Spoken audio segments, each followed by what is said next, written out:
छठ मैया कौन है, क्या है, इनसे जुड़ी हुई कई पौराणिक कथाएं हैं।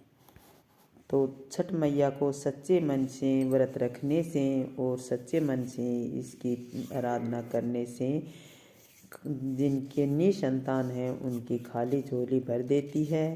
तो जानिए छठ मैया किस महीने में आती है।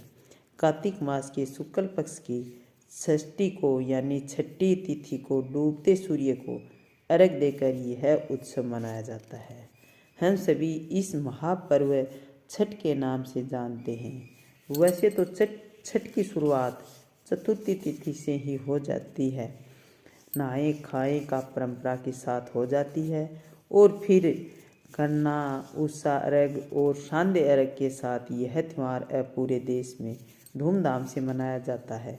इस व्रत भगवान सूर्य की आराधना पूरी लगन और निष्ठा के साथ की जाती है और छठ मैया का यह पर्व पूरी श्रद्धा के साथ मनाया जाता है।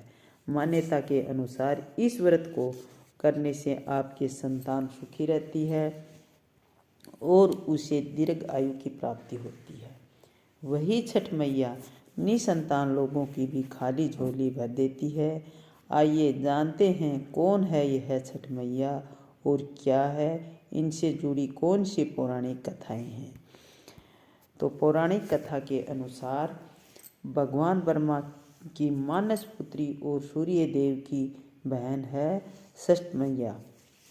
इस व्रत में षष्ठी मैया की पूजन किया जाता है, इसलिए इसे छठ व्रत के नाम से भी जाना जाता है।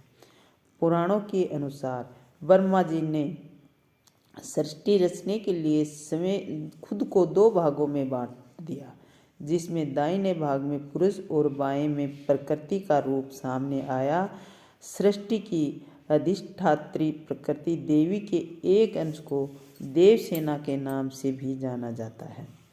प्रकृति का छठा अंश होने के कारण इन देवी माँ का एक प्रचलित नाम षष्ठी है, जिसे छठी मैया के नाम से जानते हैं। पुराणों के मुताबिक राजा प्रियवंत की काफी समय से कोई संतान नहीं थी। तब महर्षि कश्यप ने पुत्र प्राप्ति के लिए यज्ञ कराकर प्रियवंत की पत्नी मालिनी को यज्ञ आहुति के लिए बनी राख को खाने को कहा। इससे उन्हें पुत्र हुआ, लेकिन वह मर्द पैदा हुआ। प्रियवंत पुत्र को लेकर शमशान गए और पुत्र वियोग में प्राण त्यागने लगे।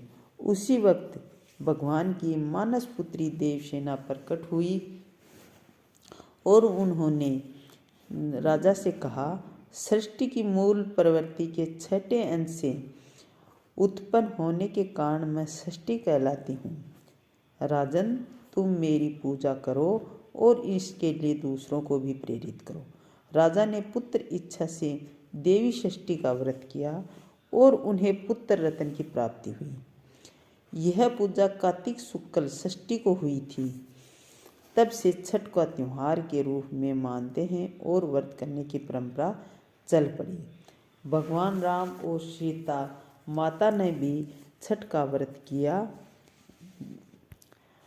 अवध के राजा राम और उनकी पत्नी माता सीता ने भी छठ का व्रत किया था।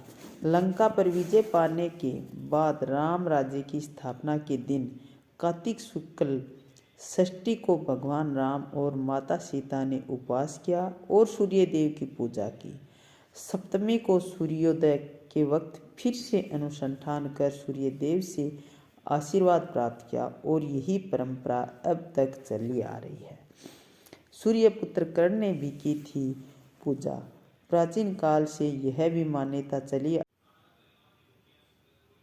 सूर्य पुत्र कर्ण ने भी छठ की पूजा की थी। कर्ण भगवान सूर्य के परम भक्त थे। वह प्रतिदिन घंटों कमर तक पानी में खड़े होकर सूर्य को अर्घ देते। सूर्य की कृपा से ही वह महान योद्धा बने। आज भी छठ में अर्घ दान की यही परंपरा प्रचलित है। पौराणिक कथा ने बताया कि छठ